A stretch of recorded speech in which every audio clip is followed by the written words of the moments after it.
Hey, welcome to Graphic Policy Television, GPTV. I'm Brad, in my hands is Dogs of London number 5, wrapping up the series. It's written by Peter Milligan. Artecida is the artist, Valentina, Bianconi is the colorist, and Rob Steen's the letter. Alright, so the concept is like there was this group of mobsters called the Dogs of London. 3 of them were killed off by other members. They wind up coming back decades later with kind of like superhuman powers, hunting all the people who wronged them. So the final issue is how are you going to stop these superpowered beings, and where's it going to go? And you know, it's a lot of gunfire, it's a lot of action. It's pretty much what I expected. But I think overall, I think this is a series that tries to do too much. That actually has a really good story underneath, but it gets muddled by this like weird supernatural aspect of it. The idea of killing, your other gang members, you yourself succeeding.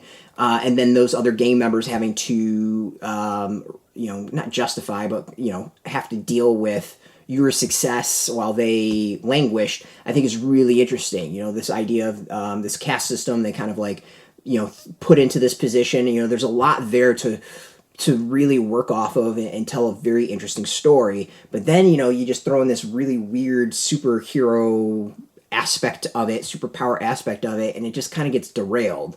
It's a comic that I don't want to say tries to do too much, but it puts in a lot of different elements together that I don't think quite mashes the way one would hope it mashes together. Like, it's interesting, it's intriguing, but I don't think it ever quite gels the way I expected it to gel, or at least to come together. And like the concept of burying someone and then all these years later that person comes back, really cool concept. The way this is executed, some of the stuff that was thrown in there, it doesn't quite work. But the past coming back to haunt you is just it's good. It's just this puts too much on that. The art is good. This one gets kind of bloody. There's a lot of action. There's a lot of death in this one.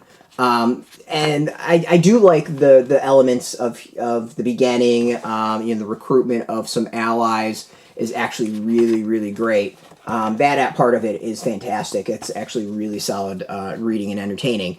And just I think the work of like the body language between some of the characters is really good. But overall, I think this is a series that doesn't quite land the way I hoped or expected going into it. And so, there's a lot there, but I think as far as like things Peter Milligan has done, there's so much more to check out that I think is far better. If you want this, though, you can get this now. It's in comic shops. We have a link beneath this video. Put in your zip code, tell comic shops near you. No shop, no problem. We do have some links where you can purchase your own. There'll be affiliate links, so we do get a small percentage by doing that. You'll support our site. So thank you. And speaking of support, I want to thank AfterShock for hooking us up with a review copy. And of course, thank you all for watching. If you are into comics, you can check us out every single day at graphicpolicy.com. We're on Twitter, Facebook, YouTube, Tumblr, Instagram, and TikTok, all at Graphic Policy, keeping it nice and consistent. So until next time, keep reading those comics and keep it geeky.